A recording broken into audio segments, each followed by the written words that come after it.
So what we are talking about this morning is the silent cost of what? Of substance abuse. Just underline that cost. I want to hypothetically tell you that before we go into the lecture, if you engage in substance abuse, the cost is you. Are we together? If you are somebody that abuses substances, that cost is you. And when we want to talk about the cost on the economy of Nigeria, the cost is still you. As I'm standing here today, I am a proud asset of this country. True or false? I am a very proud asset of this country. As you are seated on your chair, believe you me or not, you are a proud future asset of Nigeria. The Tinobus, the Jonathans, they started the way you have started. The moment you cannot see your tomorrow, all what you'll be working for today is how to protect your tomorrow. Your preoccupation today is how to protect your tomorrow so that our economy will not be you. Money. So let's start straight away. The silent cause of substance abuse is the same thing as receiving lecture on drug abuse. The definitions. What is drug abuse? Drug abuse refers to the use of illegal drugs or prescription drugs. Those are legal drugs. Yes. For purposes other than those for which they are meant to be used for. Are we together? If you are using a drug for a purpose that is outside what it was meant for, you are practicing what? Substance abuse. Or in excessive amounts other than the prescribed dosage. It may lead to physical, emotional, job-related problems. When I was in Niger State, I started working in Niger State, Kotangura to be specific. The imbalance there that we are using to farm, anytime they want to go to the farm in the morning, my brother, you know what you are going to give them? They will not negotiate for their daily pay. What they will be negotiating for is fire. Eh? Do you have an Hausa person here? They will be asking for choir. What is choir? They are asking for Valium 5 tablets or epinephrine. The irony of it is that an Hausa man going to the farm will buy 30 tablets of Valium 5 and use the 30 at once. Are we together? Hey, Bolon Toby. By the time they use 30 tablets at once, that man has used 150 milligrams of diazepam. All at once, they will now go to the farm. But when you see where this man will work, you will be debating whether it's a human being or a tractor that has done that work. They will walk out of their jurisdiction. That is drug abuse for you. Drug addiction is a chronic. When we are talking of drug abuse, don't forget about the drug. It is a brain problem. It's a mental issue. It's one of the mental diseases of this world. The schizophrenia, depression, all diseases related to the brain. Any drug that is not working directly with the brain cannot be classified under drug abuse. Bẹ́ẹ̀yàn bá mú ike paracetamol odidi kan kò sí ní tí ó fi ṣe. Wọ́n lọ flush ẹ̀ lọ́spítù ni. Because it's legal drugs and it's not a brain active drug. All drugs that are working directly with the brain are classified as drug of addiction. And you can underline some words here. It's a chronic relapsing brain disease and behavior characterized by compulsive, uncontrollable, The moment you have started, you cannot turn back. The moment you have started, it has begun stick to your brain. There is no turning back again, unless by the divine intervention of God and the churches and mosques. And use of drugs, legal or illegal, that's why harmful consequences. That's why the crowd don't know yourself again. You are turning to another human being entirely. Nobody will be able to stop you from consuming those drugs. It involves a persistent urge to use a drug, even when the user understands the negative impact on his or her health.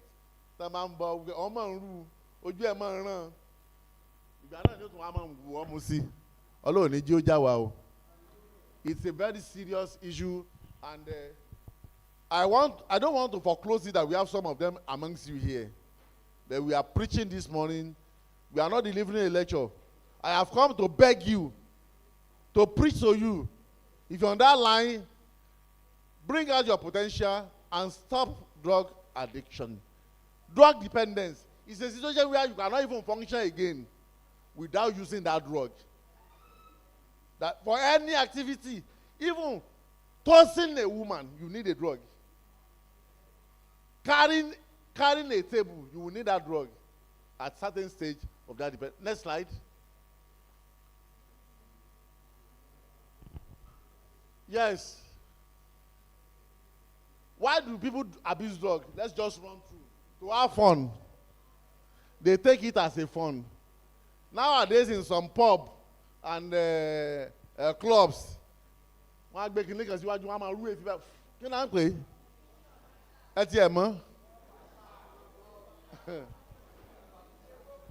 you know the funniest thing?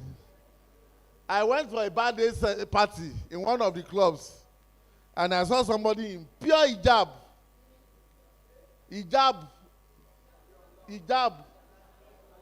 Takbiru.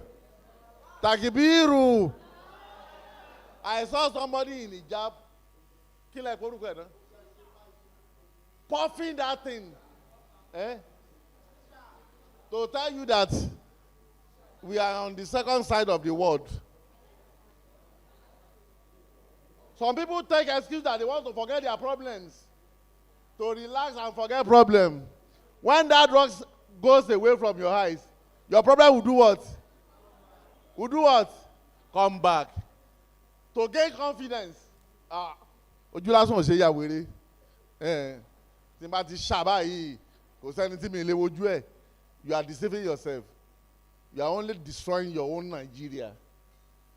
To socialize, out of curiosity, experimentation, that is what is luring majority of our youth into drug abuse.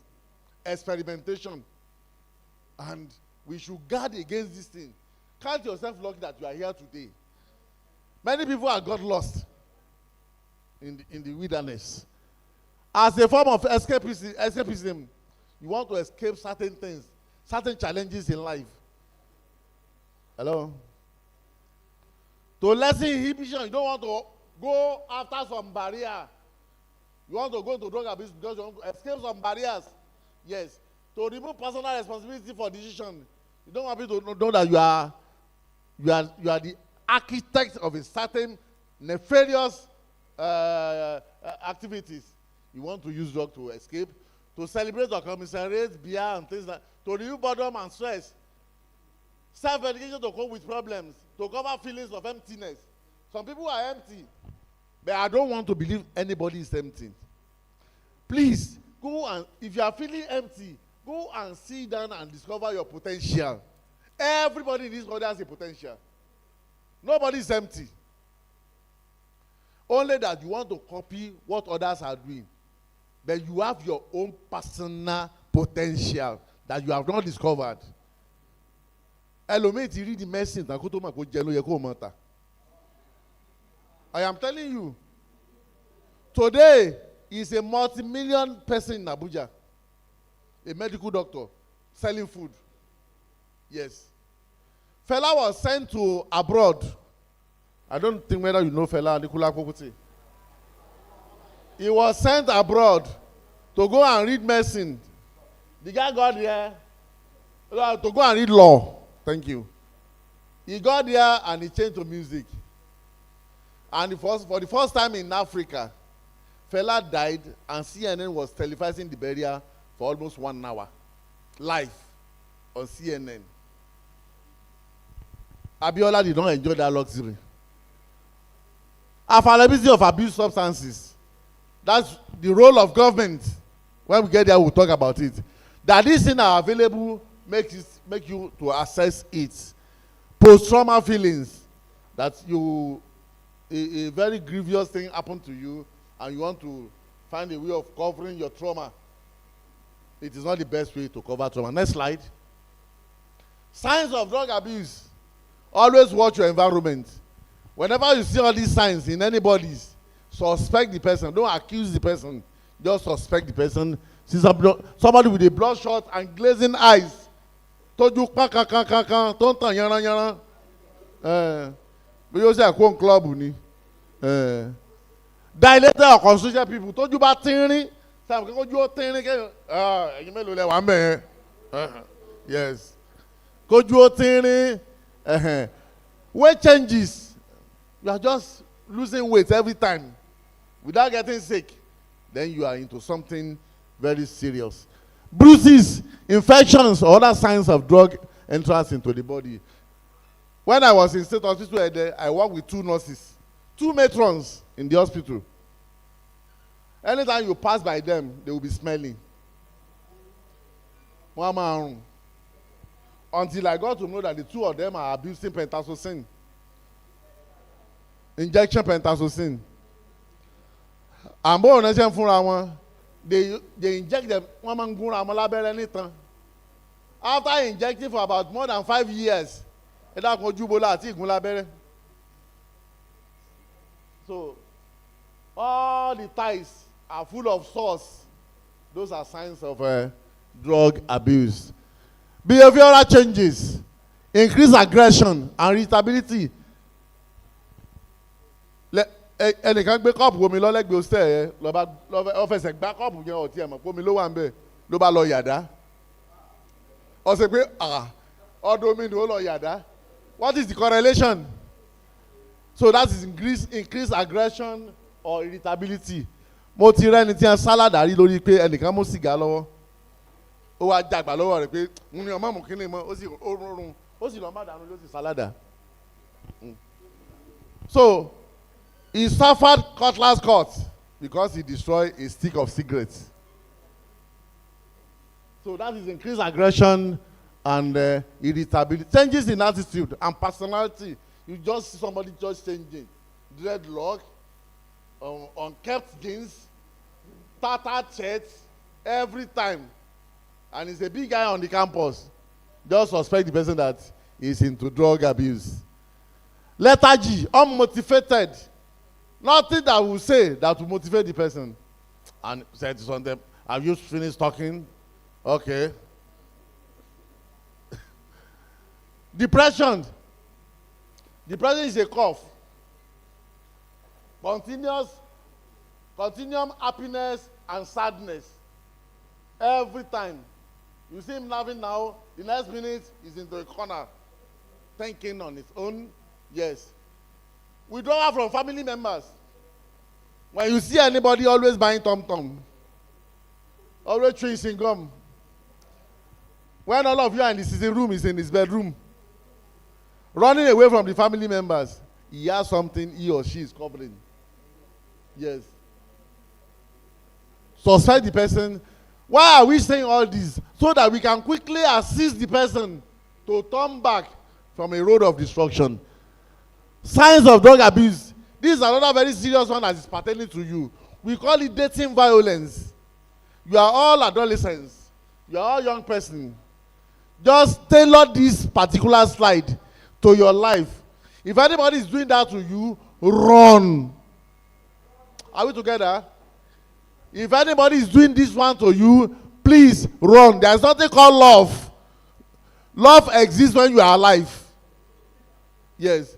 When you are dead, the time you are passing microphone to each other the other time, a man gives it to a woman went to give it to another man. That is life. The person you are loving might not love you. You are only convincing the person to love you. So please, part of the signs of drug abuse is the serious issue of dating violence. The classes of dating, this is a pattern of abusive behavior over a course of time used to exert power and control over the other partner. The pocket money you are giving at home, you are using to serve another guy in school. Under the threat, you don't want him to go away from you or kill you. Call the bluff and run. What are the classes of dating violence? Physical abuse, beating. Yes. Intentional use of physical force intend to cause fear or injury to you. A man can do it to a woman. A woman can do it to a man. But the first one is the most common one. But I've seen a woman doing it to a man. Yes. Threatening that man, you must marry me. Sex abuse. Any action that impacts a person's ability to control their sexual activity. And you say you are students. Couple's life. In school, you are dying. And this includes rape, coercion, restricting access to birth control. Yes. The third one is digital abuse. Snap your nude picture and put it on social media. Threatening you. If you don't do this for me, I'll put this on social media. Your nude picture. Run away from the person. There's something called love when there's dating violence. This one is just to tell us some examples of what? Drugs of abuse.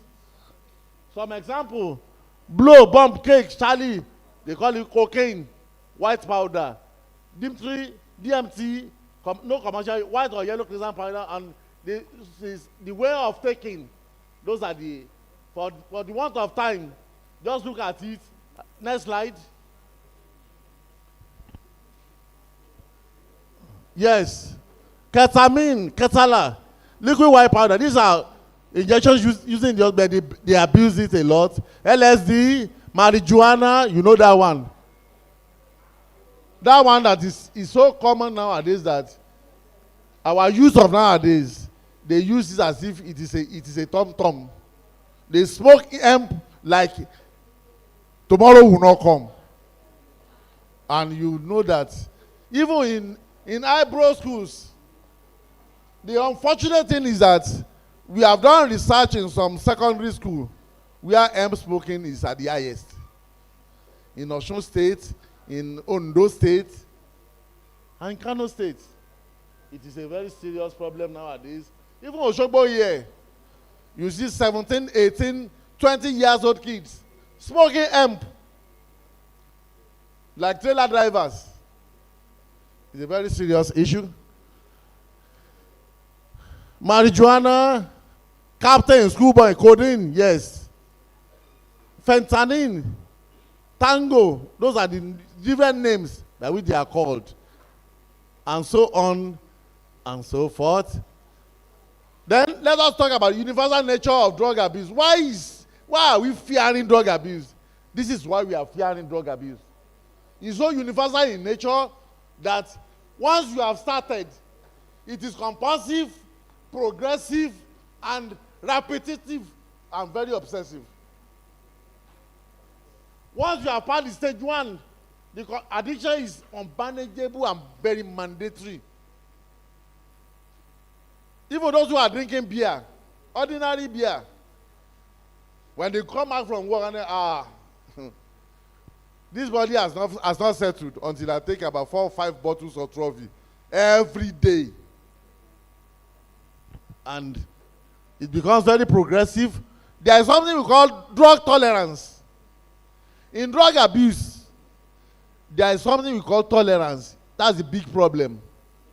Tolerance has to do with the quantum you take today will not be enough for you tomorrow. Your body would have got used to it, that you will need more tomorrow.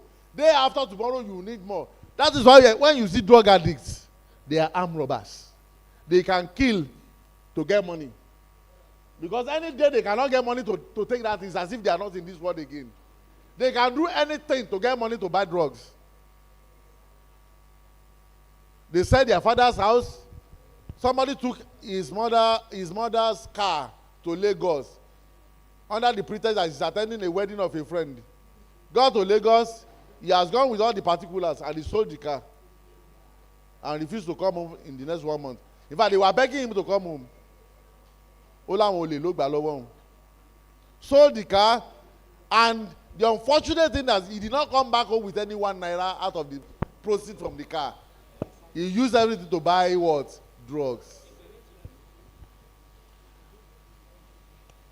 Repeat the same destructive behavior over and over until harm is done. Until death. That harm is just the minor form of it. Until death. It is obsessive. They are taught that everything they will be thinking of when they are befriending you, all what they will be thinking of is how to sell you to buy drugs.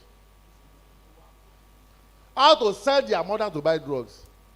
They can sell anything to buy drugs. What are the risk factors? Biological factors in drug abuse. And unfortunately, I don't want to emphasize on that. Drug abuse is hereditary. Yes. It's sometimes hereditary. We have found cases like that. The environmental factor.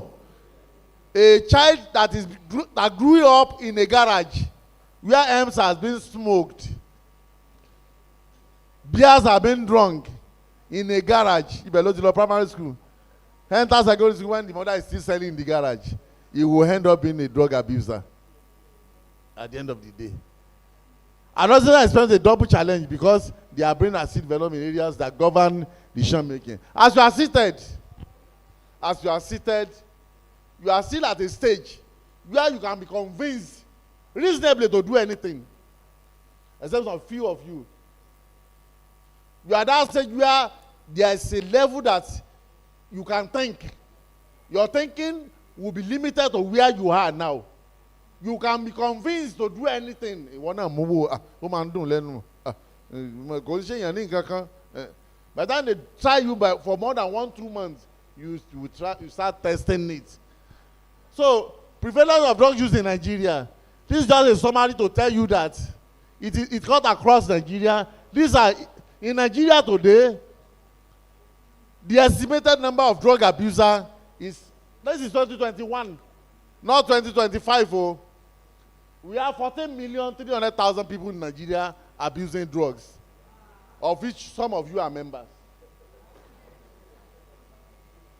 For the number that are abusing cannabis in Nigeria today, I think this is underestimation. 10,140,000 Nigerians are toying with cannabis, Indian hemp. And I want to believe that out of that 10 million, how many of you are here? Raise up your hand. Hello? Ryla, we. If you are a member of this 10,400,000, please raise up your hand so that we can assist you. For opioids, yes. 4,610,000 heroin, yes.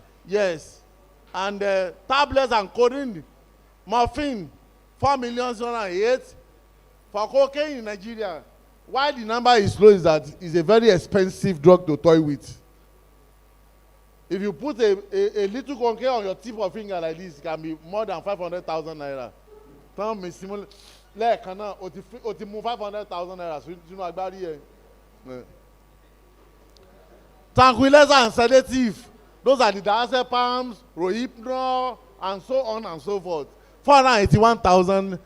Then, for those who are abusing cough syrup, Shetidama. There was a time we were having a pharmacy at Ashubia Road here. That was when Benylin with codeine was being raided, and we find out that some students will come in the evening. One can see my other pharmacists, they want to buy Benylin with codeine, 10 bottles. You understand? That was when they were using Benylin with codeine. Because of the codeine content of it, that's why they are after Benylin with codeine. Next slide. In Nigeria today, that was in 2021, that figure must have been doubled today. We have 20 million Nigerians that are purely mad. 20 million Nigerians are at the level of being called schizophrenic patients. Full madness. But the difference is that, unlike when we were young, when you see a madman, you see the person as a madman. But today we have many people that are well dressed as madmen. Well dressed, mad men and women.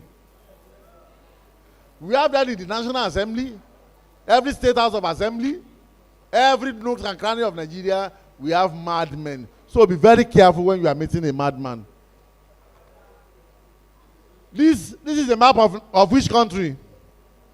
Which country is this? Nigeria.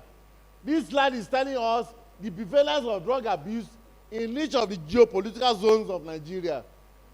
Fortunately, the geopolitical zone that came first is the southwest. The southwest is coming first, followed by the south-south, the Jaws, and the southeast zone, and so on and so forth. Those are the prevalence. And let's come back. This prevalence is just among the youths. Among the youths. To tell you that you have a problem, let's go on. Yeah. This table is saying the same thing about abuse of drug. This is just telling us that more men are abusing drug than what? The women. Is that correct? We have more mad men than mad women. Yes. But the unfortunate thing is that men are going mad because of who? Thank you very much. All their nefarious attitudes, all this drug abuse problem is because of they want to impress the women folk. And they are dying because they want to impress the women folk. They are running mad because they want to impress. When you are looking for money or fame, I want to believe that the youth of others are doing that because they want to impress the women folk. So let's take a cue from that. Let's take a lesson from that. Next slide. Yeah. It's a continuation of what we are talking about. Yes. This is a graphical representation of gender and drug use. The orange one is for men, while the blue line is for women. You can see the disparity. Men abuse drugs, every class of drug, more than women. You can even say that in the northern part of Nigeria, hardly will you see any Hausa person or indigenous women abusing drugs as much as we have in Lagos, Ogun State, Osun State, and so on. And Edo State, yes, Oyo State, yes.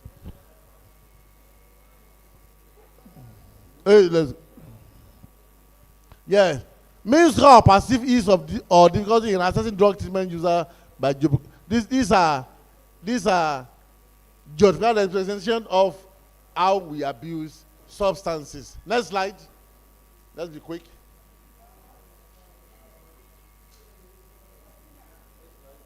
Next slide. Yes. Alcohol used in the last month, 12 and 17-year-old children. Yes. 12 and 17-year-old children, those are the 12 years, 17 years, less than 20 years in Nigeria of today. No, in the United States, not in Nigeria. But you can just say that is what is happening. We are copying their democracy. So whatever they do there, we copy it because they have better statistics than us. Today in America, they can tell you the number of cups of tea they have taken this morning. Next slide. What are the economic implications of drug abuse and addiction in Nigeria?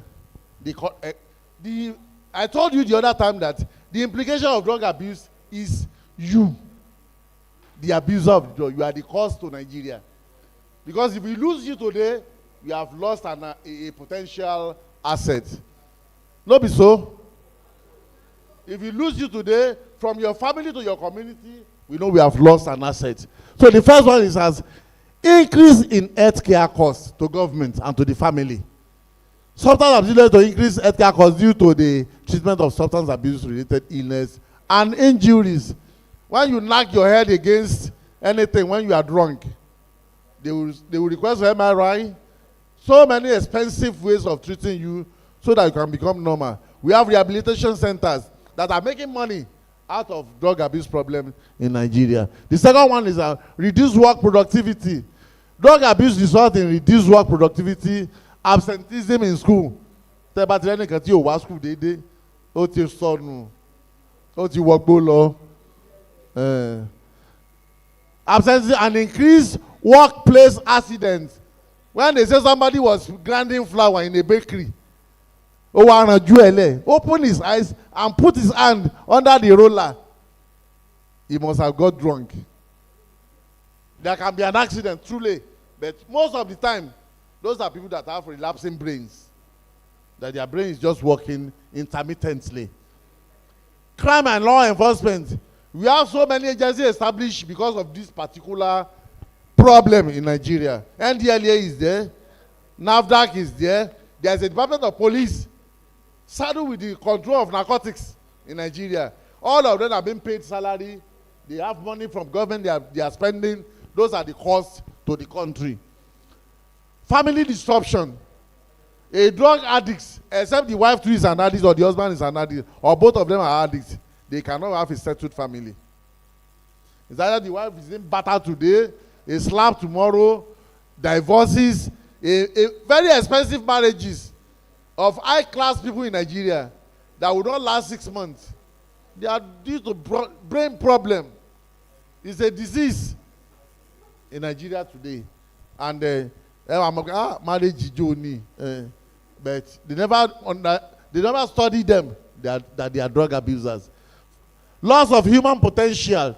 Sometimes it can lead to loss of human potential, as individuals struggling with addiction may not reach their full potential. There is no way an addict can reach their full potential in Nigeria of today, except by providence or support of the society. Crime and law enforcement, family dysfunction, loss of human potential. Next slide. Next. Let's look at this prism and let us take a lesson from it. Today, take a decision by your own. You have heard us saying it today. You must not fall into the same victim. You will not fall victim of the same problem. I pray you will never fall victim of this problem. That amen is not loud. Somebody is not saying amen. By 3 methods, we may learn wisdom. Hello? By 3 methods, we may do what? We may do what? Learn wisdom. First, by reflection. You can sit down on your own. Study some people that you know they are perpetual drug abusers. Go there, joke for never will I be like this person. The answer is don't experiment with drugs. Are we together? Hello? That is the noblest. That is the noblest. That is the most profitable one. Yes. Second, by imitation. Yes. Which is easiest? You look at the pastor of your church, very well suited, speaking grammar, telling you stories. I would like to be like this person. Or you are looking at me. Look, in life, all of us must have passed through one danger or the other. We are only lucky to escape. Are we together? Please, don't toe the same line. You might not escape. Are we together? You might not escape. Because the life you are living now is different from ours. Second, by imitation, which is easiest. The third experience, which is the bitterest, is to learn by experience. You are using yourself to learn. Is that very sweet? Don't use yourself as an experimental animal to learn how to live life. Next. Let's read this one together. If you can see it. Yes. Your health is the ultimate investment in what? In your life. Protect it. Guard against it. Don't self-destroy it. The second one.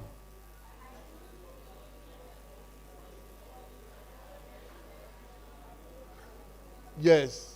That is to yourself. I choose to forgive myself. As you are seated, there is a witness that is sitting down with us. Who can tell me the witness? Huh? If you can tell me you have a gift. Yes. As you are listening to me, your mind will be telling you, oh my warranty, you'll be remembering those days. I've done this. You don't want that. I don't want to hear that there's nobody seated here that has not put that in their mouth.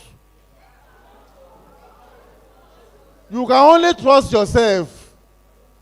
But the only thing that will not deceive us is what? Our conscience. Search your conscience and forgive yourself. When you forgive yourself, you are telling us that you will not go that way. You will not go that way again. That's the most pleasurable thing. Next slide.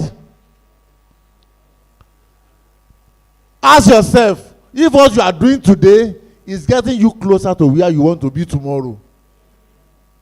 If you're a drug abuser, you cannot say this. What you are doing today will lead you to perdition. But if you stop, you can be very successful. Recovery is not for the perfect. It is for those who want to be better. Recover yourself. Next. What are the ways? 10 ways to prevent drug abuse. 10 ways to prevent drug abuse. Educate yourself on the dangers of drug abuse. What are we doing today? We are educating ourselves on the dangers. Educate yourself on the dangers of drug abuse. Learn and practice healthy coping skill. Every life has a challenge. One day when we were in Ife, one of our friends went to his faculty to go and check results. The prof said, oh young lady, okay, physics 301, you pass. Philosophy 201, 302, you pass. Oga now said, okay, but in this particular course, you have a receipt. You know what the lady said? Only Oga, receipt is not a problem. It's just a challenge. Only that's a challenge, and I will show you that I can pass it. That's confidence. So please, learn and practice healthy coping skill. Foster strong family relationships. Be very close to your dad, your mom, your uncles, those who can give you good guidelines. We are so fortunate in Rotary that we have a very beautiful hierarchy of leaders in Rotary that can guide us aright. From DRR to club presidents in Rotary to district leaders, you can get experience. There is no vocation you are even looking for in Rotary that you don't get experience from them. Live a healthy, balanced lifestyle. Don't finish your rice with one trophy of beer. The prescribed liquid for rice is what? Water. Don't get addicted to taking 45% origin after taking your pounded yam. You are destroying yourself and the pounded yam. So, live a healthy, balanced lifestyle. Resist peer pressure. Don't let anybody place a pressure on you that you can try it. It is good. Please, don't take good from your peers. Climb up and ask for advice. Resist peer pressure. Take only prescribed medication. Don't practice self-medication. Don't practice self-medication. Take advice. You can even, today you are carrying something in your hand. All Android phones can be used. AI is there now today. Ask any question. You'll be guided right from AI, Meta AI, and so on and so forth. And don't go to the bad side of AI by asking questions that will destroy your life. Maintain self-esteem and purpose. I was telling you the other time that everybody has a purpose in life. You have a potential that if it is revealed, there's a woman in my village there, in the Kirun there. The woman built a 4-bedroom, a 3-bedroom, four flats of 3 bedroom, 4 sets of 3-bedroom flats. You know what he's selling? The woman is selling robo. You know what is called robo? This melon cake. And the woman has a 4 set of 3-bedroom flats to her credit. Yes. All what you need is persistence, doggedness, and being focused in life. Always be proud of yourself. Don't look at yourself down. By the time somebody is dancing, so see le shori ire báyìí. Ṣé o ti ṣépè fúnra ẹ̀ bẹ́yìn? Kò ní confidence inú ẹ̀. Tell yourself that èmi ò ṣorí ire. That's why we had a song the other time that tó bá kó lórí ire kan lókè èmi ni màá bì. Take part in social activities. Don't lock yourself in a corner and be thinking about yourself alone. That's why in theology they said when you are praying for yourself and you want that prayer to be answered, pray for others too. Those who are not there, show them love in your silence. Àwọn ọ̀rẹ́ mi tá à ń jọ ń gbélé yìí o, Basira ọlọ́njayé rè ó dá o, Déọlá ọlọ́njẹ́ oṣoorí ire o. You are praying for them, and by that way you are going to get a headway. I want to thank you for your awesomeness. Thank you and so much.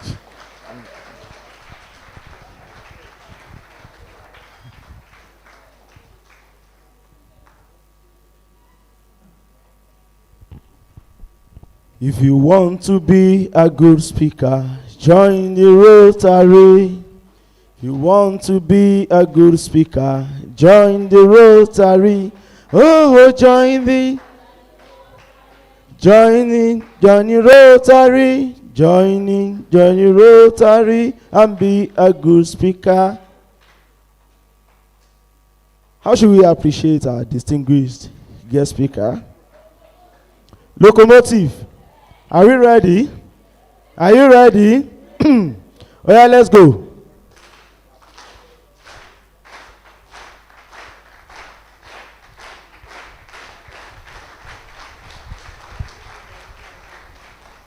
For the guest speaker,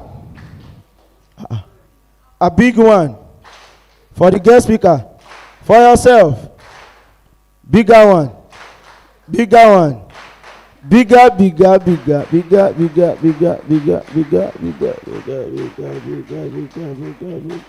And for everybody. Thank you very much. We really appreciate that.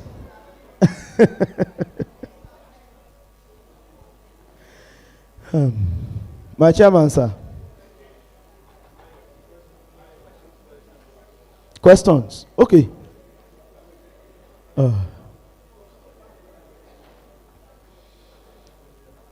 5, just 5. 1, 2, 3, 4, 5. Oh yeah, step forward. 1, 2, 3, 4. No. Wọ́n ti pé 5 tí mo pè tẹ́lẹ̀. 4. Where is number 5? Okay.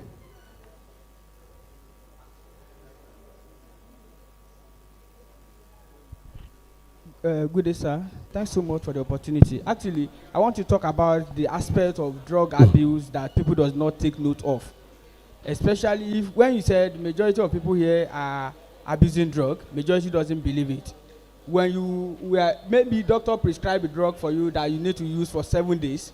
After 2 days, you are okay and you think like I'm okay. You abandon the remaining drugs. It's also part of drug abuse. And also maybe doctor prescribe a drug for you, and when next time when you have that kind of symptoms, you go and take that drug that has been prescribed for you. Majority of us do it. It's also drug abuse. Now my question goes thus: the issue of this drug abuse, majority of people that are abusing drugs, now they are not being rehabilitated, and we want to reintegrate them back to society. But Nigeria is a confusing state. we are asking them to be integrated to the community, and after we want to integrate them back to the community, then we want to employ them in public service. You have to do drug test for them, and you have to reject them and send them back to where they are coming from.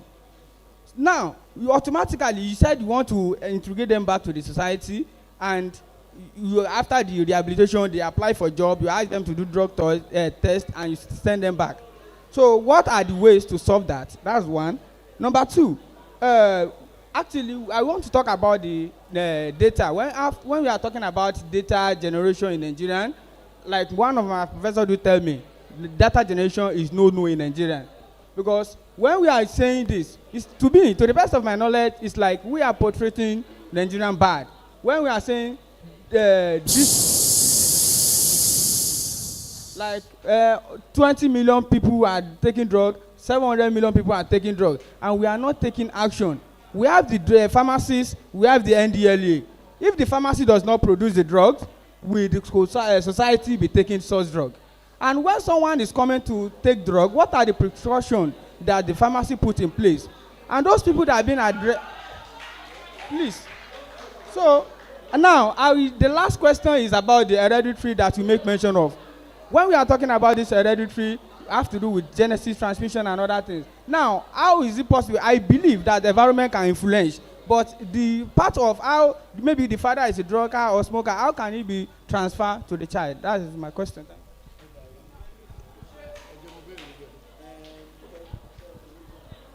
Well done, sir. My question is that about pentazocine. Pentazocine injection. Can pentazocine injection collapse vein? Pentazocine injection, can it collapse the vein? Excessive abuse of pentazocine, can it collapse the vein? Collapse? Yes. Yes. Good afternoon, sir. So my question is for ladies that do have cramps, like menstrual cramps. You know, at times it can be so unbearable, the pains and all. So I think at a point in time, I started taking iosine injection, like frequently. No, like frequently. So in that aspect, do you tell me, can I say that we should not take injection like frequently like that for cramps? Because most times it can be so just unbearable that we will not know what to do. So is iosine or Vevin, will it lead to drug abuse too later on? Thank you very much, sir. A lot of causes of drug abuse have been said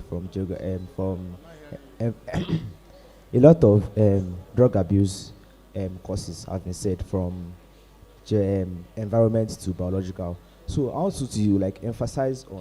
to explain how our cultural narrative, script, and factors play a role in substance abuse. Example, in the Yoruba culture sometimes, they use all this ogogoro for agbo. They use it as mixing with agbo. In Igbo land too, they use it like that. Even in the geographical representation that you did, Lagos, Ogun, Edo, and Oyo are like the predominant use. So I want you to explain that how do our culture to also young professor, he said how to help a sinking person, somebody close to you is abusing drug. How can you help the person? Yes, the best way to help a sinking person is to inform those who can counsel better. Are we together? Maybe you are in school like this, somebody is abusing drug, you have hostel matrons, you have lecturers in the department, you have a registrar, you have a doctor in the clinic. You can solicit the assistance of those who are higher than the two of you, who can call the person to order, counsel them in a non-destructive way. Because some counselors there are counselors. People that you will tell me, ayé ti bàjẹ́, ọtí ẹ̀ ti kú tán. No, not that kind of a counselor. Somebody that will offer advice and monitor. Then he said, if you are to use 3 drugs and you use 5, where did you get the other 2? That is self-medication. And let's know that anything prescribed from you from the hospital by a qualified person cannot lead you to drug abuse. Are we together? Are there advantages of drugs of abuse? Like we are telling you, if you are abusing diazepam has a normal use. It's a sedative drug. Used for people with insomnia, anxiety disorders. But using it in a non-prescribed dosage, in large quantity, becomes what? Drug abuse. Or you have gone to the pharmacy, or you cannot get it in pharmacy. The moment you don't have a prescription, a pharmacist will not sell the diazepam to you. Because there is a form that they will fill that your name, your family name, they will record it that you have bought diazepam. So that if that comes tomorrow, we can trace you. But there are so many patent medicine outside there, millions of them, that what they are interested in is the money you are holding. They can sell human head to you. So please, don't self-medicate on any drug of abuse. Cultural influence on drug abuse. I was laughing when the guy was asking this question that they use ogogoro for prayer. That is not Yoruba culture. It's not in any culture. But where I served in Delta State, I saw wonders there. They drink ogogoro like water. When a human being will be using himself as a quality control lab for Akpateshi, he will be standing by the bank of the river. Anytime a canoe brought 40 kegs of ogogoro from the creek, he will be the one to test all the 40 drums by taking one cup from each of the drums, a single human being, and he will be paid for being a quality control machine. And after testing those 40, he will still be waiting for another batch to come in just one day. And those are drug abuse. It is not in any culture that you will be taking ogogoro for naming prayer. You bought a car, you are buying ogogoro for people to splash on the car. You better go and wash your car and wash off ogogoro part of it. I don't want to be there. But for herbs, there are herbs in our culture that have been used as medicine. But why we have not integrated them into orthodox medicine is that they cannot be quantified. Nobody will tell you the dosage of dongoyaro. Unlike in China, unlike in India, where they have almost standardized their traditional practice to align with orthodox practice, where they can now say, okay, all this balm you are seeing, Chinese balm, they are herbs that have been manufactured in a way that will standardize with USP, and it means used worldwide. Therefore, menstrual cramps that you are using iocin is not a drug of abuse. It's just a drug. It's anti-motility, anti-inflammatory drugs that can be used as much as you want it, as much as it's prescribed, not that you want it. Pentazocine is a pain reliever. It's an opioid derivative pain reliever, and is used in moderate or severe pain. I have not seen the history of pentazocine collapsing vein. The only disadvantage of pentazocine is that it can cause respiratory collapse, and that is more dangerous than collapsing a vein. So you can suddenly die of pentazocine overdose by collapsing your respiratory system. Yeah, somebody was talking about data in Nigeria. We don't have data in Nigeria. I was at a lecture in Abuja one day during the time of COVID-19, and one professor of statistics was lecturing us. He said, when you are about entering any hall, then they will use that thermometer, infrared thermometer. They point it at you, look at your temperature, and they ask you to go in. All what you are after is that you want to go in. You never bother to ask the person, what is my temperature? Nobody will ask. The moment they clear you that you can go in, you are happy. Why don't you ask, is it 36.7 or 37 or am I, what is it? And over a month, if you are a conscious country, over a month you have been shot with that infrared thermometer and you start jotting it down. On Tuesday, it was 36.7. On Wednesday, it was 38. It was 36. You'll be able to read yourself. Ask any one of you what you have been eating the last 1 month. All what you remember is you ate rice. At what time? At what time? Is it 8:30 in the morning, 8:45, 8:60? Please, let us be conscious of ourselves. Take statistics of your life and be drawing inference from there. When you are your final year termination project, it will not be difficult for you to interpret your data. Integration into community. For those who are undergoing rehabilitation, there are protocols for rehabilitation. Understand? There are some drugs that if you take it today, it will take another 8 months, 1 year for the blood to clear out of your system. And when the blood has not cleared out of your system and you are releasing such a person into the community, the blood will still flow to the brain. One day we'll just see a contrast and cut off somebody's head. That's why that is not, he's not taking a new one. But the one that is inherent in the person at that PK level in the blood system can make the person to commit a crime. So when they test a blood and they are returning that person back to the rehabilitation center, it is a scientific approach of managing a drug addict.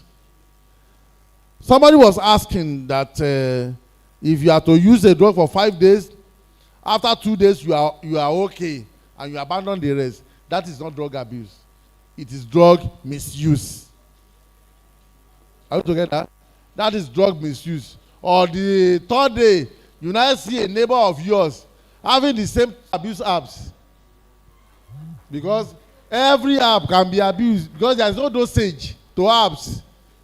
All what you know is that this agbo can be taken for pain. Either it is 3 cups in the morning, 5 cups in the afternoon. Nobody is telling you that.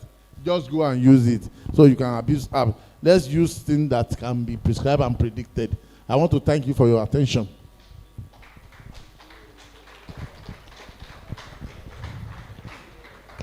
Is that the best we can do?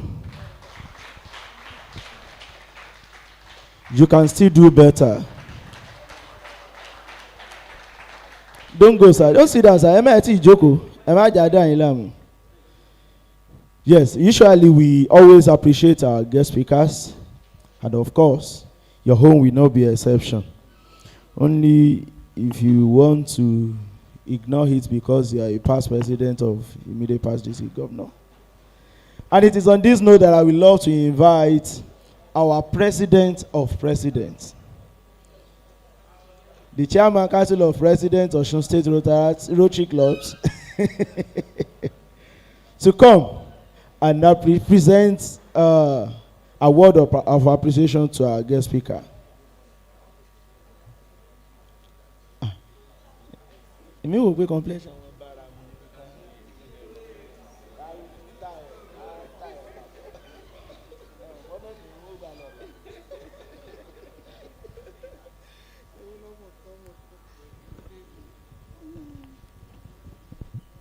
The IPDJ, sir, PDT, sir, fellow Rotarians, Rotaractors, and Rylarians, I present this award of appreciation on behalf of Rotary District 9126 to Rotarian pharmacist Usman Olasunkomi in recognition of your outstanding contributions and unwavering support during the Rotary Youth Leadership Academy, Ryla 2025, given this day, 20th September 2025. Thank you, sir.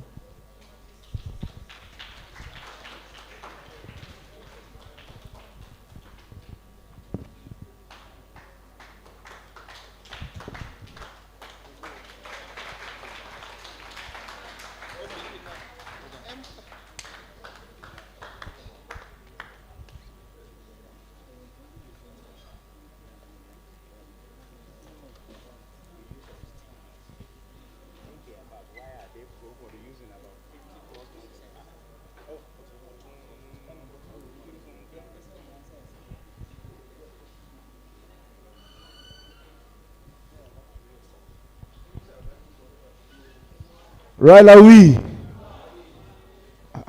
Ryla we. Lè jẹ lunch láago méjìlá náà. Ryla we. Wa. We. Rise to lead. Ready to serve. Are we not motivated? Are we tired? Are we tired?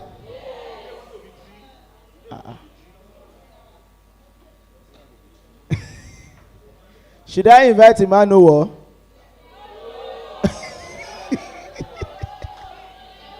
No, just to drill you now, you know. Like 10-10 press up, frog jump. Are you sure? Oh yeah, encourage yourself.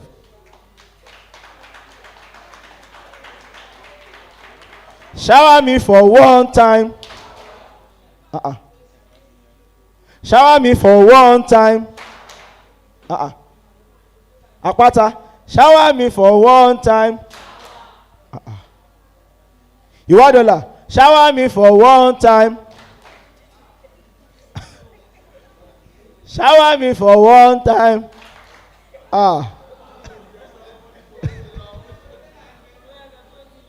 Shower me for 2 times. Everybody, shower me for 2 times. Shower me for 3 times. Shower me for half time. For quarter time. So, make sure no. You say, one a willow for yourself. Woo! Ladies and gentlemen, it is a second lecture for the day, and of course, the 9th plenary, if I'm not mistaken. Yes, very correct. And of course, this person will be talking to us about wellness is wealth.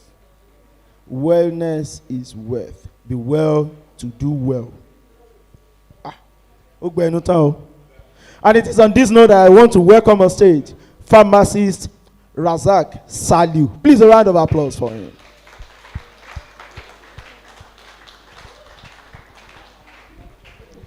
Emini.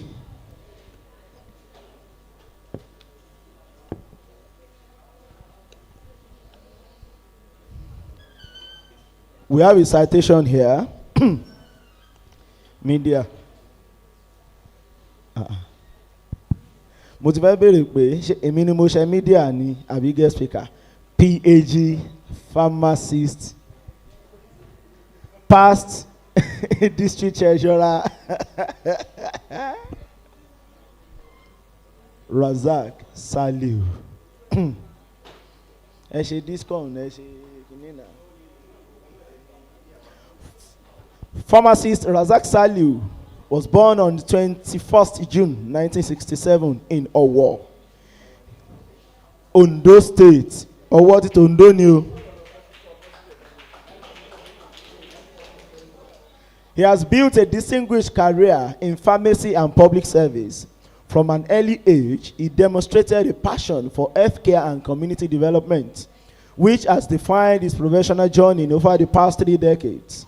His foundation was laid through quality education and strengthened by years of educated service in both public and professional sectors.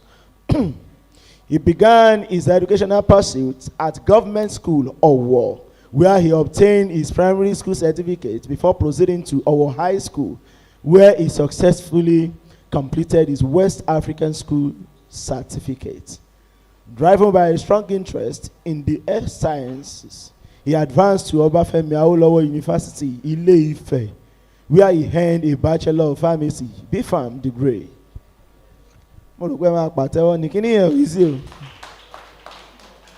This academic background equipped him with the knowledge and skills to excel in pharmaceutical profession.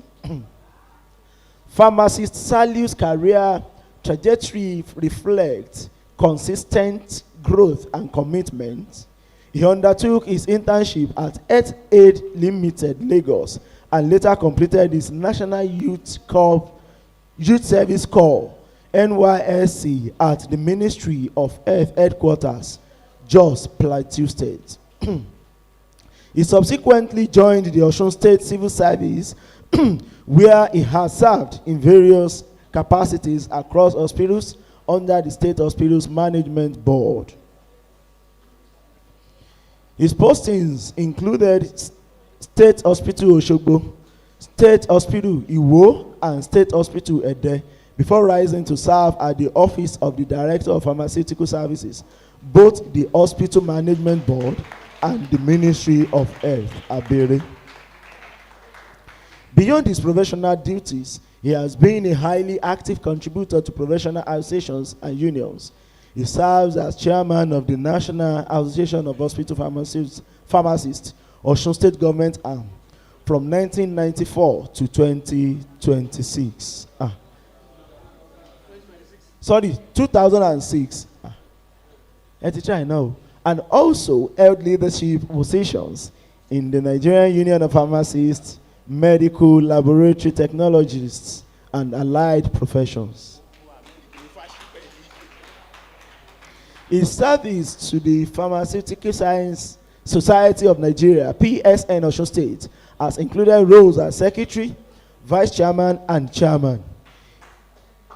In addition, he played pivotal roles within the NAHP, Cooperative Investment and Credit Society, CICS, in Osogbo. These responsibilities reflect his leadership, advocacy, and commitment to advancing the pharmacy profession. His impact has been recognized through multiple awards, including the Distinguished Service Award of the Association of Hospital Administrative Pharmacists of Nigeria and the Merit Service Award of PSN Osun State.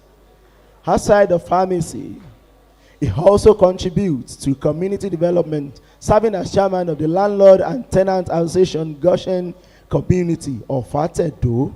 His leadership demonstrates not only professional competence, but also a deep commitment to social responsibility and community welfare. Pharmacist Salih's hobbies and extracurricular engagement further highlights his values of service and leadership. Since 2012, he has been an active member of the Rotary Club of Oshogbo, where he has served in various capacities, such as special aide to the district governor, treasurer, president, assistant governor, assistant zonal coordinator, district treasurer, and district chairman for polio. His involvement in Rotary International underscores his dedication to humanitarian causes, community service, and the global fight against polio. Ladies and gentlemen, fellow Rylarians, I present to you the guest speaker for our 9th plenary, pharmacist, Rotarian, Rasak Salih. Thank you very much. The chairman of Ryla, immediate past district governor, district officers, Rylarians. Before I will start, I would want to say, let's give a big clap, a bigger clap to our media chair. He's done well. Thank you very much. Let me have the cover. We are here to, well, the topic is wellness is wealth. Be well to do well. We have a lot of W's. We have a lot of being well and welling. I can rephrase that to say, oh, can somebody rephrase that for me? Wellness is wealth. Can you rephrase that something a more? Health is wealth. Yes. So it's health is wealth. Be healthy to be well, to do well. I want to start by giving you this quote that a quote says, life is really simple, but we insist on making it complicated. Life is really simple, but we insist on making it complicated. There are many reasons to stay well and healthy and disease-free. Many things can cause stress, reduce health, lead to lifelong diseases or reduced life expectancy. We are here to identify those things and try and see how we can avoid those things that will cause diseases, make us unhealthy, or give us stress. So, next slide. The outline, we'll be asking or talking about this. The first one is, what is health? Importance of healthy living. Part of the components of healthy living: healthy nutrition, physical activity, mental health, sleep and self-care, stress handling, and grief. And then we'll conclude. What is health? Is a question. Can anybody tell me what is health? What do you understand by health? Or who is healthy? Somebody stand up, talk. Anybody?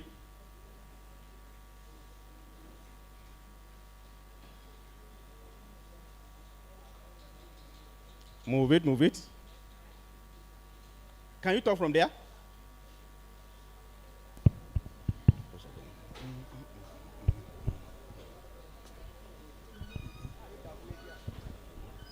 So, health is a state of complete physical, social, mental, psychological wellness in the absence of disease or infirmity. Thank you very much. You should, let's give her a clap. A big one, a bigger one. Any other person? The components of health, yes, is more than the absence of disease. It also includes the physical, the mental, spiritual, even financial and psychological. This is for spiritual. You need to have a sense of purpose, values, and needs to matter. Physical, food, exercise, sleep, resting. Mental, one thing at a time, no distractions, clarity, and most important things. For emotional, how do you feel? Positive emotions, engagement levels, and being valued. Now, this is the proper definition. Somebody read it for me. Stand up and read.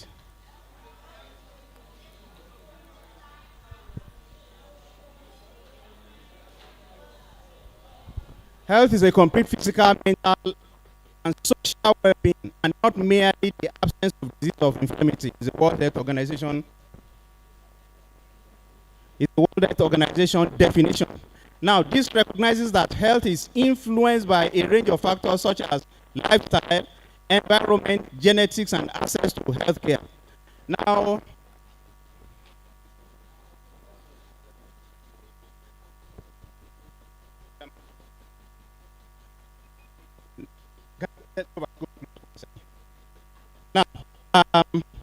genetically, I am a male. Genetically, I'm an African. Those are things I cannot, nothing I can do to that. I didn't choose to come as an African, neither did I choose to come as a male. It so happened. So that is fixed. I can't do anything about it, but about lifestyle, I can, and as much as possible, try to influence my lifestyle, my environment. Access to healthcare is within me and also without me. If I live in a very rural area, I may not have access to quality healthcare. So I can decide to move to a more urban area to have access to healthcare. So there are some things that can change, I can influence, and also you can. But genetics, most likely we can. Environment we could decide to the air we breathe, the water we drink, the food we eat, lifestyle, I can try to, as much as possible, live well to actually have a very good positive outcome. Now, why is healthy living important? It is important because the quality of life, the health we have, will to a large extent define the quality of life we will have. For example, sometime, I think yesterday or day before yesterday, we have this sickle cell disorder awareness outreach here in this particular venue. Somebody with a sickle cell disease, an SS person, the quality of life of that person will be impacted by the disease, yes or no? How is it? How will it be? How will the fact that the person has a sickle cell SS, the quality of life, how will it be impacted by the disease? Person will be falling ill all the time. There are some activities such a person cannot do or should not do or do in moderation. There are some activities somebody that does not have SS, somebody with SS cannot have. My parents are both ASs. They met, they did what they wanted to do and had issues, of which I am one. I am AS. Seeing what they went through and the consequences of their choices, I took a decision to look for an AA to marry. I could have gotten an AS easier, but I looked for an AA to marry. And to the glory of God, I do not have an SS child. So in that context, I have reduced my stress. Because if I had an SS child, my stress, the quality of life I will even lead will be reduced. Sorry, sir? The quality of life the child too will have will be impacted and reduced. So in relationships, it's very important. A healthy couple will most likely have a healthy relationship. Healthcare costs will be minimized in such a relationship, and they will last longer. A legacy. What is the whole point to life if we are not leaving things behind? Do we have to have a legacy? Legacy we want to leave behind are the children. The children, the physical things we leave behind. But of course, we must have the peace of mind to do it, and then we'll have the funds, the money to do it. On the family, if you are well and healthy, the family will be healthy. There is a saying that it is not the person that is on the hospital bed that is sick, really, really sick. It is the people looking after the person that is sick. Because the person that is on the bed is just on the bed, receiving treatment. It is the people looking after the person that will be stressed, moving up and down, looking for drugs, looking for money. So if somebody is not well, the people looking after him will not be well. And the quality of life, if you are dependent on people, for somebody like that has stroke, for example, and you need people to do everything for you. Everything. You need to want to turn, you cannot turn. You want to do the minor one or do the major one, you need people to do that for you. Such a person is not healthy, and it being such a burden on people, nobody likes it.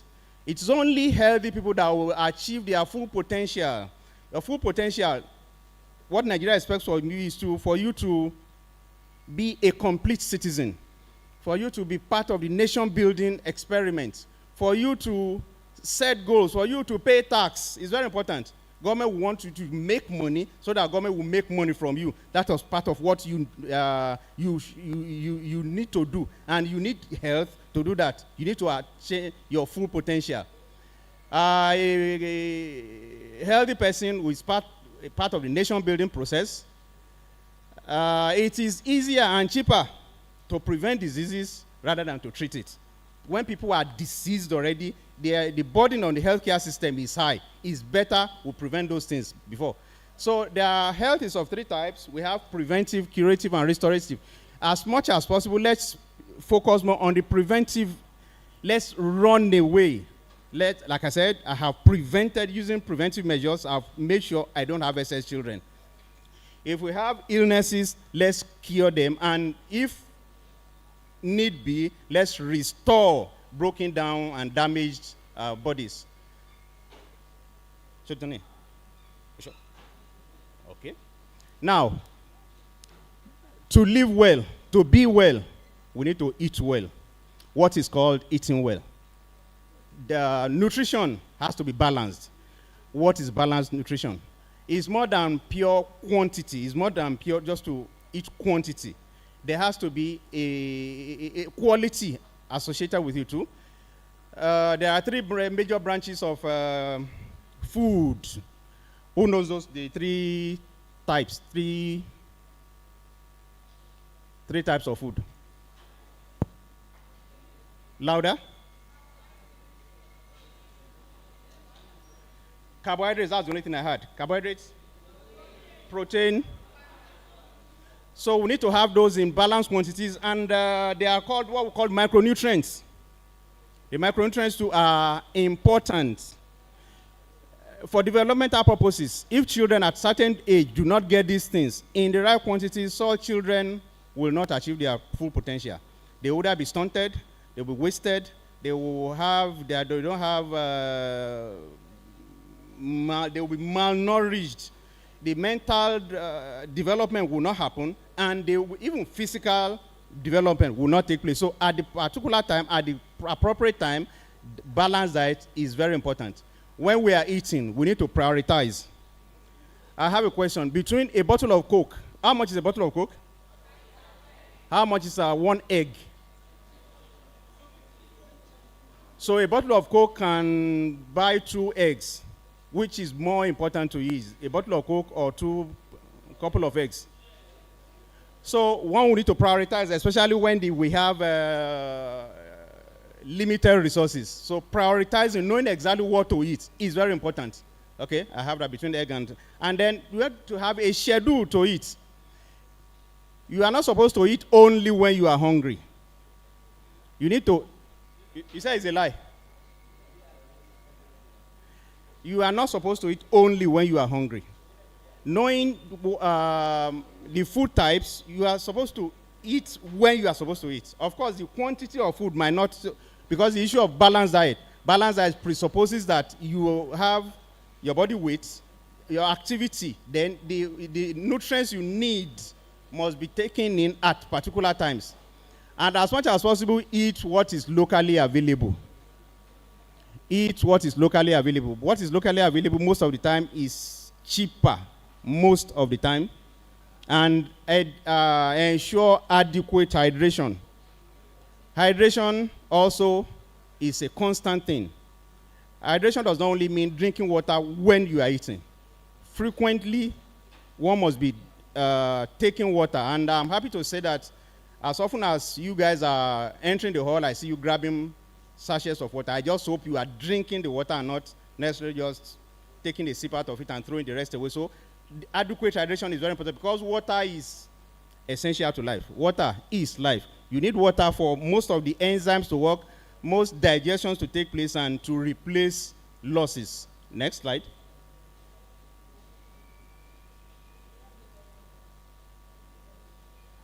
To be well, too, we need to exercise. Exercise is any physical activity that gets the heart rate to increase, that gets the blood to pump, that makes respiration to increase. This has to be regular.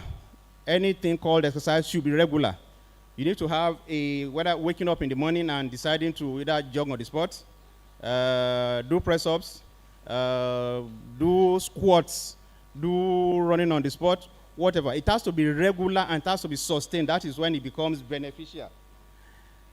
Some of the exercises we have include walking, jogging, different sports, soccer, football, boxing, weights. And when you are doing these things, you have a fitness tracker.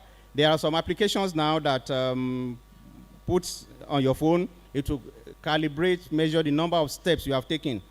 It will tell you the number of miles you have walked. These things without actually having need to stress about it. You can see, have you meeting the daily goals you have set? Because, like I said, it has to be regular and you need to be systematic about it. Next slide.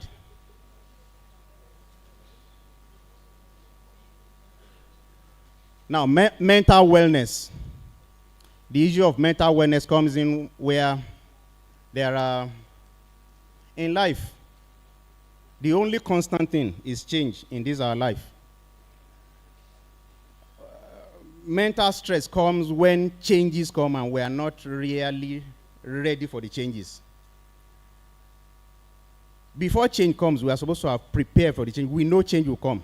Most of the time, the changes might not be pleasant changes. They might not be. So mentally, we should be prepared for change. The change hadn't come. There are some that we can prepare for. We can prepare for retirement. It's a change. We can prepare for secondary school if you are in primary school. You are in secondary, we can prepare for tertiary. But somebody in tertiary institution should know that one day he will graduate and graduate. So the question should be, what is next after graduation? So you need to prepare for change and know that it takes, it's another step. It's another, you need to leave your comfort zone and move on to the next thing. To do that, it takes resilience. Resilience is the ability to what's the word? Resilience, ability to persist, the ability not to break, ability to cope, not to break, ability to bend. When pressure comes, bend with it and snap back. So it takes effort. There is a physical aspect to it, but you need to mentally prepare. And when you get it, don't break. To be mentally healthy, we need to set goals. And our goals must not only be smart, must be smarter. We all know about SMART goals, yes? SMART. Have you heard about SMART as in goals before? What is S? Sorry? Specific. What is M? Measurable. A. R. T. E. Thank you very much. Now, yes. Now, there is no law that says, if I buy something at 2 naira, is there a law that says I cannot sell it at 2,000 naira? No. But is it ethical to do? So, yes, it is legal, but it's not ethical. So, E is ethical. Whatever you are doing has to be ethical. It might, because ethics are unwritten, sometimes unwritten rules. Some of them could be written. As a pharmacist, I'm not supposed to give a drug if I know that the drug will be used by the person to self-harm. I'm not talking of banned drugs or controlled drugs, but if I know specifically that this person taking a prescription drug will use the drug to harm himself or somebody else, I am ethically not supposed to give it. So if I give it, I know I'm covered because the person came with the prescription, but knowing fully well that the person will use it for something bad, ethically I'm not supposed. So E is ethical. So our goals must be ethical. R is recordable. I think it's an extension of being ethical. Is it something other people will want to hear about after you have achieved your goals? So in achieving goals, we need to set goals. In setting goals that are smarter. To achieve mental wellness, we need to, when it comes to new experience, the last speakers just spoke about drug abuse. Most of it has to do with new experience. Youth, you like experimenting a lot. Adventurous, trying to belong to the crowd. Other people are doing it, I need to do it. So you need to have a risk assessment before you try. Of course, you must try something else at once. You need to be novel to something at any point in time. But you need to take a step back and say, what I'm about to test, what I'm about to try, what are the risks associated with it? What are the potential risks? What are the benefits? So a benefit-risk assessment ratio should be done before you try anything new. As much as possible for mental well, you need to read books. Books are plenty. Reading books, it helps develop the mind. In reading books, you will come across new ideas. You can even learn a new language. Reading books shows what others have gone through, how they have overcome. Of course, there is no law that says the fact that such person X overcame it, you will overcome. But it helps to show how they did it and possibly how you might have an inkling from there. There are so many startups. There are so many organizations that started from scratch, reading books, you can get some of the ideas they did and potentially how to deal with your own challenges when they come. Solving problems and trivia is very important. On a daily basis, some applications or some websites will send questions to you. Could be questions on politics, questions on finance, questions on anything, or general trivia questions. Answering those things trains the mind, keeps you from being idle. An idle mind is the devil's workshop. So you need to keep busy, and the more you solve those things, the more confident you become, the wiser you become. At the end of it, you can go to Who Wants to Be a Millionaire and eventually make your millions. Minimize exposure to social media. Social media, that's what we have as SM. Everybody these days, most people these days, most of you are too exposed to social media. There are so many, is it the risk of social media? So much risk. One day I was at the local wing of the Murtala Mohammed Airport. A guy and a lady and a third person came. The guy was pulling a bag. It was when the speed with which he was pulling that's why I need to know the bag was empty. Came into the departure lounge of the local airport. He wore a dress made for a cold area. It's a very thick jacket with hood and everything. So he came, posed, held the bag, the empty bag, and a booklet of Nigerian passport. He extended something, a piece of paper that looked like a ticket inside, and somebody took a picture of him. The woman too changed, got there, held the bag, held the same passport, and took a picture, and they left. I'm sure they were going to post that thing on their own page somewhere to convince somebody that he has either traveled or is traveling or has even traveled. Of course, we can say he's doing that for his own pleasure, but most likely he's doing it to convince somebody somewhere, somebody that will take the pains to go to his page to check.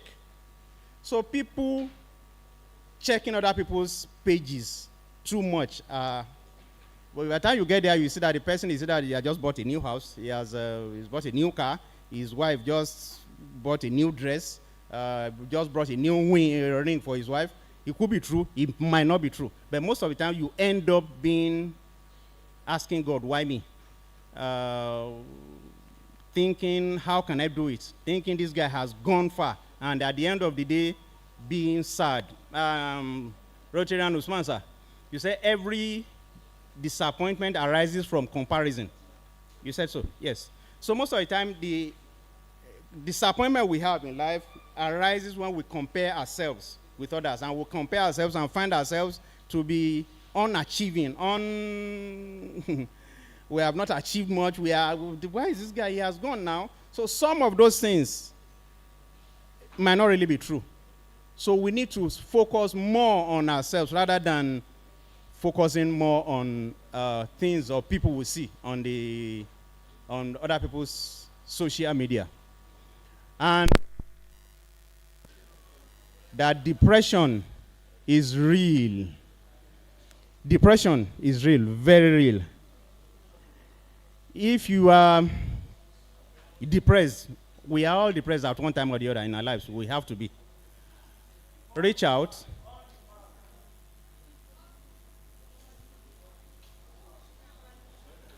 Reach out to somebody else. If you are depressed, reach out. Talk to people. If you feel down, if you feel...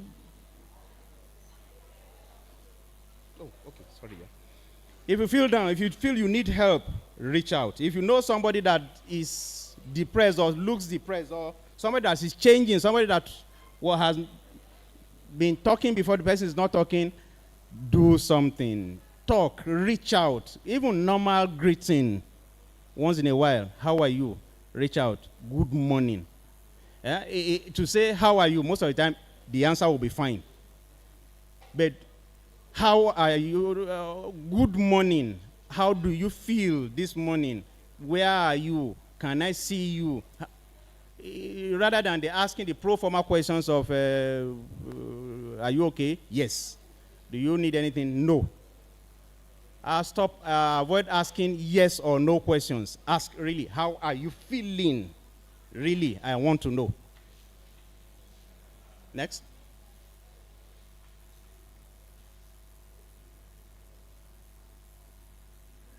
When it comes to sleep and resting, it's very important. Sorry? That is the hard part. In life, we must rest. Even our brains need rest. Yes. We need to rest and dream. And when we are sleeping, we need to have quality sleep. There's what we call the REM sleep. You need to sleep and dream. By the time you dream and, that's when you are really resting. So, to rest is more, and resting is more than sleep. However, let's talk about meditation. Meditation started out as an Eastern, Indian, Chinese art, but it has been absorbed into Western Orthodox medicine. To meditate, you don't really need to look for a cool place, as quiet as possible. You could sit down, you can lie down, you need to be very comfortable. Try and focus on something outside of yourself, or it could be within yourself. The idea is to forget a little bit about the body while going into your mind. It's very important. And for people that have been well trained to do that, they can, within 5 minutes, achieve rest that somebody sleeping will use 1 hour for. So meditation is very important. Find a cool place, quiet.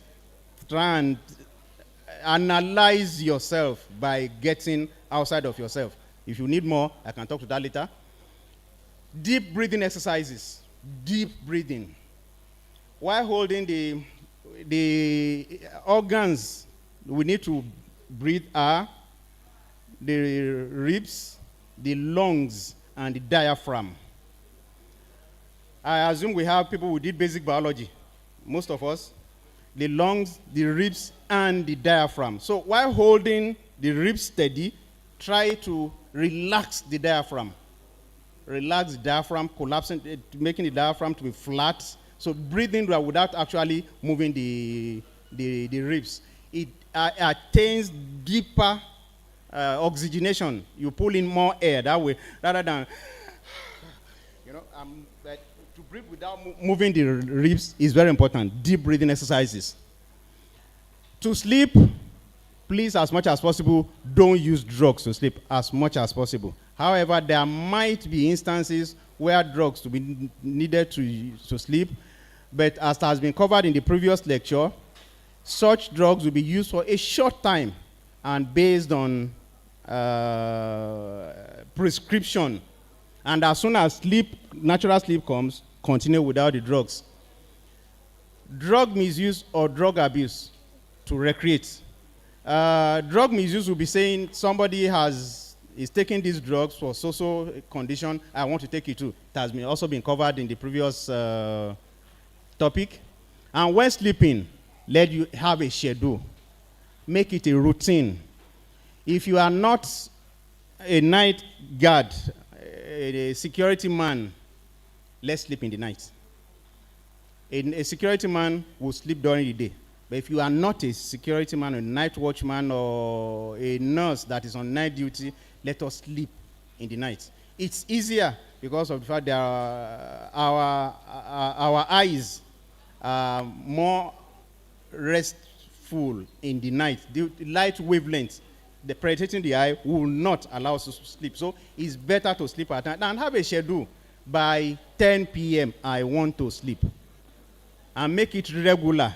Sleep by 10, wake up by when you want to bed. Make it a routine for yourself. Not that today you sleep by 7, tomorrow you sleep by 1 a.m., and so on. As much as possible, avoid alcohol. Alcohol If it causes sleep, the sleep will not last. Alcohol is a stimulant, is a depressive, is also a diuretic. If you drink alcohol, you're waking up to urinate, so you might be sleeping, but you will need to wake up. You wake up a lot of the time. Avoid smoking. Smoking is implicated and has been found out to cause so many illnesses. There are about 250-something chemicals in the average cigarette, and each puff of smoke will liberate those for the smoker. Let us know our BMI. BMI is body mass index. It's not good enough to say I am fat or I'm thin. No. Before we can say somebody is fat, we need to link it with the person's height. Weight, increased weight has been linked to difficulty in sleeping. Difficulty in sleeping. So as much as possible, know our BMI and maintain a healthy BMI. I'm not talking about a healthy weight, a healthy BMI. Let's have self-grooming. Part of the self-confidence we have is evident in the way we look. Somebody that is disheveled, unkempt, dirty, tattered, stinking will probably not be able to sleep well. Such a person is not healthy, definitely. So for us to be healthy, for us to look attractive to other people, for us to see other people, for people to see us looking well, we must be well groomed. Before using drugs, let's have proper diagnosis. Let's have a proper reason for using drugs. No experimentation. Let's go for regular checkups. Regular checkups could start from the normal temperature reading, weight, height. Let's know our figures. The figures could be blood pressure, blood sugar, the normal laboratory test that is done, and this should be done routinely. Why is it important? When anything is going to happen to health-wise, it's most of the time, I'm not saying all of the time, we found in the blood, or we find in a parameter that is recordable, that is readable. Having regular checkups will be able to let us have a link between to what the results were and what they are now. So a trained medical person will be able to say, oh, you are either blood pressure is rising, your blood sugar is rising, your BMI is rising, but it has to be done in conjunction with an already established figure. So as much as possible, let's have regular checkups. I intentionally put these sexually transmitted infections and HIV. These days now, HIV is a big issue. I have had cases, reasons, opportunities to interact with young people finding out that they are HIV positive. There is nothing bad, nothing wrong in asking you to do your HIV status. Do it and do it regularly. If there are reasons to doubt that the last result will have changed. However, for somebody that did the HIV test last year and was negative and has not done anything for the result to change, there's no reason to do the test again. However, if you know you have done something that could have changed the status between the last time and now, do regularly, twice a year. But it leads to the issue that as much as possible, we need to live very responsible lives. Next.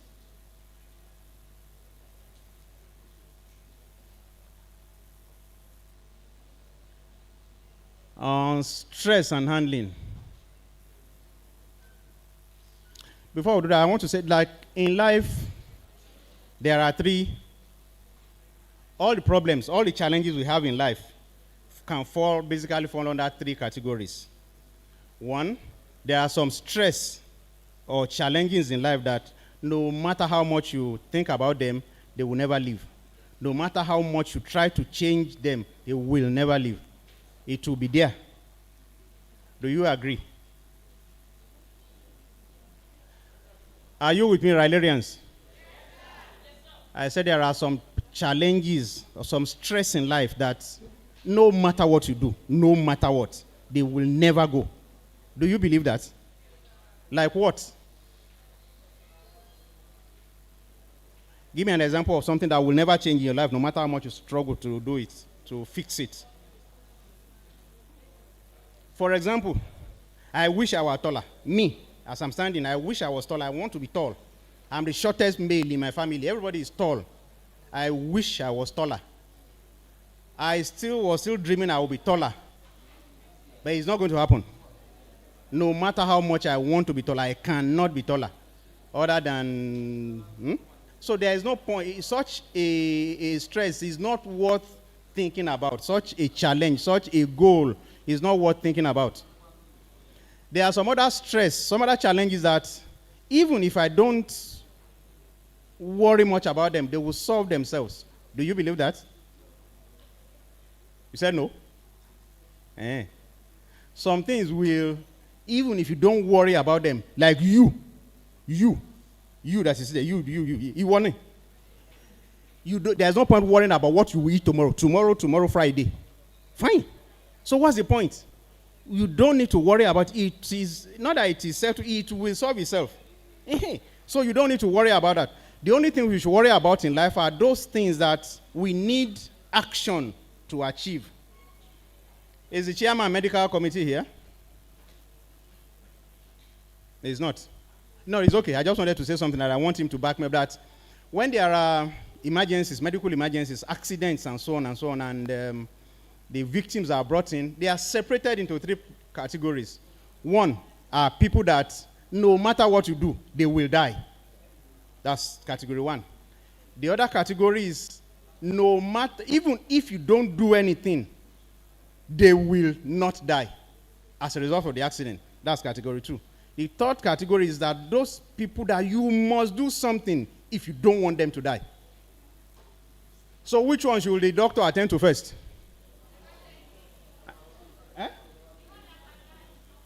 The one that will die if you don't do anything. So in life, we need to, when we have problems or challenges, that's how we should dispassionately separate or divide our challenges into those three and look at those ones that will go only when we do something. So when we're handling stress, the stress of different types, environmental stress, we see them every day. If NEPA is not happening, there will be flood. If flood is not there, there will be insecurity. There will be fuel scarcity. So many things. And to those ones, as much as possible, when those stress is not directly be next door, we should forget about it. Why would we be jumping up here that, sorry, I don't want to, that it's a little bit callous to say a terrorist is somewhere in Iraq. Okay, I can use Iraq. A terrorist in Iraq blowing people up there. Of course, it's not good, but how does it concern me? It shouldn't. I don't even need to read about it other than I just want to, for educational purposes. So as much as possible, the ones that are forgettable about, forget about them. There are electronic stressors, electronic environment, pollution. Yes, everywhere there is noise. If you are sleeping at night, one worship house will be making their own. In the morning, it's happening all the time. Social media stress too. There is issue of career stress. You are in school, you are not making it as much as possible. That one could be, there's little you can do about your career stress. You should be able to, you should worry about that. There's educational stress, there's situational stress because of where you are. Where you are, the stress is localized to that place. As much as possible, take away and leave. As much as possible, avoid. To handle those stresses, avoidance is the key. Exposure reduction. Social media stress, reduce your exposure to it. Electronic stress, reduce your stress. Exposure, reduce exposure. Environmental stress, reduce exposure. Having a positive outlook. 6 out of 12. Is that half empty or half full? Is 6 out of 12, is it half empty or half full? You say half full. It's both. Okay? A positive mind will look at it as half full. A pessimistic mind will look at it as half empty. It's both, actually. But it's better to look at it as half full that, oh, I just need 6 more to make it up. The half empty will be, if you remove the 6, it will become empty. So it's a thing of the mind. You need to train your mind to be optimistic. Move with optimistic people, have optimistic outlook. To handle our stress, we need family net. The best person, the best friend to a young man should be either the father or the mother. Should be. And as much as possible, no matter what you have, no matter what you are going through, your father should have gone through it, or has a friend that has gone through it, most likely. There are some of these things that happen to us. It only happens when you age, when you have been on the planet Earth for a long time. That is when you see those things. You read about them. You have lived through them. So talking to our parents, they have our best interest at heart. Seriously. I do. I have the best interest of my children at heart. I want them to come to me with their problems. I encourage them. And no matter what you are going through now, none of them will hear and say, you did this, and say, no, you are. No. I believe they will listen to you empathetically, with empathy. So, the family net and the social net, the larger family. The person living next door to you that you are very close to, and social and close friends are people who should take our stress to. When need be, get professional help. There are, depending on the stress, depending on what you are going through, there are specialists that can teach us how to do it. Whatever stress you are going through, you will need to handle it yourself. However, it takes somebody to be able to channel your thoughts, channel your ideas, teach your mind to solving it yourself. There's nobody that will solve your problems for you. Well, not really. Government exists to provide a level playing ground, provide amenities for us. Government should not exist to solve our problems for us, but training us and getting professionals that will teach us, that will push us to solving our problems for ourselves is very important. When it comes to to know what to worry about, I've said so. That's what medical people call triage. Identify what really needs to be tackled. So we have accident victims. Identify those ones that will only live when you intervene. To handle stress, to handle targets, to handle goals, do a SWOT analysis. There is strength. Can I have a very tall person? Who is the tallest person here? Stand up. Stand up now. Somebody not so tall. Somebody not so tall. My young Otiswabi, she's sleeping. Okay? Now, if you have somebody not so tall standing between, if we are to play basketball, who will be the better person? Why? So when it comes to basketball, his height is a strength to him. Strength is something in you. Weakness too is something within you. However, if we need to run under this chair, run and dodge under these chairs, how good will he be? Huh? He will not be able to do it because your height that was a strength somewhere else has become a weakness elsewhere. So you can sit down. Please go ahead and sit down. So strength and weaknesses are things that are in you. O and T. O is opportunity and T is threat. O and T's are things that are outside you. So as far as basketball, his height is a strength.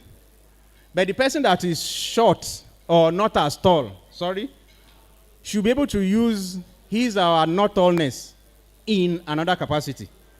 So the idea in life is to maximize your strengths, minimize your weaknesses, identify opportunities and threats, change weaknesses to strengths, turn threats to opportunities. Looking at those things, so of course you need to dispassionately look at yourself, analyze yourself. No, you are weak in some places. Of course, there's nothing to be done about it. But identify those weaknesses, make them less visible. Look at the opportunities that are in your environment, maximize and make use of them. The threats that are there already, reduce it and dodge it as much as possible. Problem solving, I can say problem, we can call problem challenges. To solve problems, I wouldn't know if we have enough time. There are different things we can use in identify problems. There's what we call a deep dive. To have a problem, you can say why. Okay, give me a problem. Anybody give me a problem? Just give a problem. Eh? Me what? Financial capacity. Okay, you don't have money, yes? So if I want to deep dive, the question will be, why don't you have money? Can you answer me? Huh? Because? Why is there no money? You are not working hard enough. No, now. Because it's Nigeria. Why don't we have money in Nigeria? There's no work. Why is there no work in Nigeria? Why is the government not providing work? Why are we overpopulated? People are living. Why are they giving birth to more than children that they need? Ignorance. So, why are they ignorant? So now we have more or less, if we keep on going, at the end of the day, we'll get to a particular place that there will be no more why. So at the end of the day, so Nigeria's problem is ignorance. That is because Nigerians are ignorant. That's where there's no money. That's where government is. Yeah? So you have taken a deep dive you started with money, but we have landed in ignorance. So keep on asking why. Why? Just keep on along that line, you get to a place. And that is so in tackling Nigerians no money, we should be tackling ignorance. So that is one. There is another one we call the problem tree and the solution tree. If we have time, we can get to that later. There's what we call the fishbone and reverse fishbone. Using those models, one can actually, solve, at least have a start to solving our problems. I wouldn't know how much time we have. So in treating, can you topic one? Go back a little bit. Go on. In stress and handling stress, we need to prepare for change. We spoke about resilience then. We need to prepare for change. In preparing for change, skill acquisition, some of what we are doing here is very important. Some of what we are doing are supposed to impact on your lives and make you better people, to be able to navigate the choppy waters of Nigeria. Study, education is very important in preparing for change. And to stress, to prepare for stress or reduce stress, you need to learn to adapt. That's what we say, resiliency. Knowing that change is coming and getting ready for it. That's why the fact that you don't know what the change is. Learning to adapt. Resilience, that is ability to recover. And when you have stress, how can you make your stress disappear? You can laugh at your stress. You can laugh. Laughing at stress is when you look for things that will make you laugh. Comedy. Laugh. When you laugh, some hormones are released. Happiness hormones. Serotonin is released. You feel, even if you are hungry, if you laugh at that particular time, the hunger pangs will disappear. If you are tired, if you laugh at that particular time, hunger will disappear. Wow. Will disappear. Okay. Now, no matter how much we do, we will have life. There will be adverse issues that will happen to us in life. When something we don't want happens, when there is a death in the family, when there is a loss of earnings, loss of money, or the big issue, HIV/AIDS. By the time somebody says, person X, you are HIV positive. These are some of the things that happen and that we have to prepare for. Now, the very first thing is the person will say, deny, but no, it cannot be possible. No, I mean, why me? It's not possible. It cannot be. The next thing will be to say, anger, to say, why me? Or, am I the worst person of all people? No, it can't be. Or we'll go to depression. Okay, we have now said, now be sad, be moody, be withdrawn, be... But eventually, after much counseling, we will eventually accept that, okay, it has happened. And then the question will be, what is next? So, hope, as much as possible, when there is a life adverse events happen, the goal of the counselor will be to get the person from the very first denial to get to the hopes. So, in conclusion, we are getting back to where we came from. We started out at the beginning of this topic to the reasons for, hello? The reasons for being healthy, the reasons to be healthy are this: increased productivity.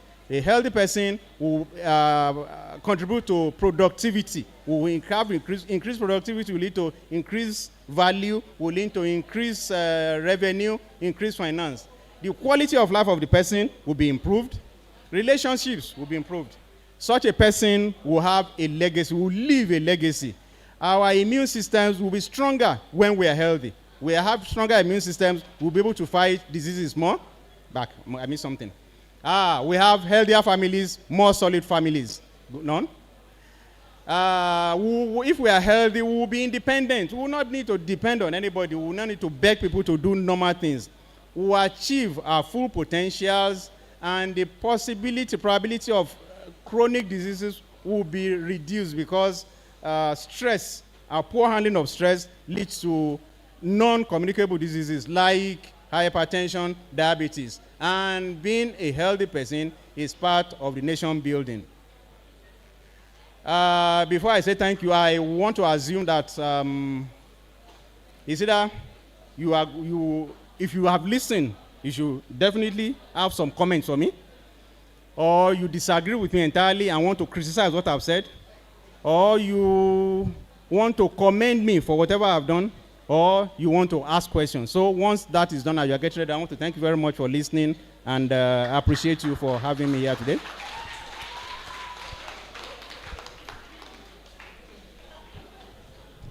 Ryla's we.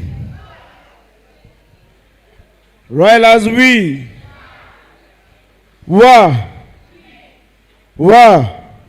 We. Please a round of applause for him once again. Questions, please. Questions. Just 5. Number 1.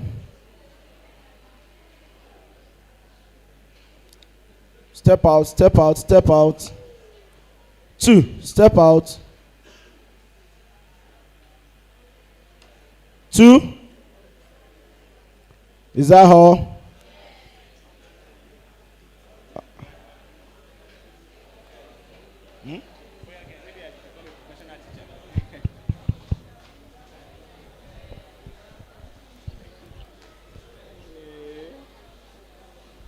Thank you very much, sir. Sir, you mentioned about change.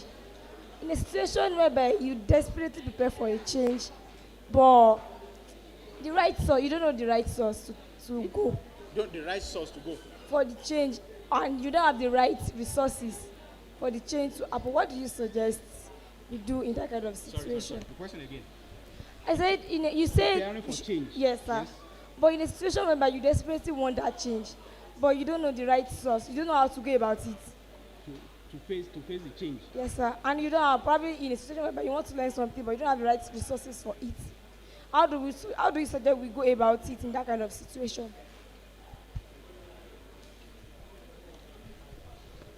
Mind, sit down somewhere close Sir, there is a form of diet called OMAD, 1 meal a day. So I want to ask, is a type of diet that you only eat?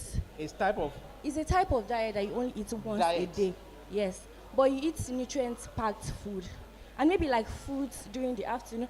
You can eat anytime you like. You can eat in the afternoon, in the morning, or anytime. But when you are hungry, you can eat like only fruits or whatever. I want to ask if that form of diet is healthy. It's actually quite common, but I want to ask if it's healthy. You only eat nutrient-packed food a day.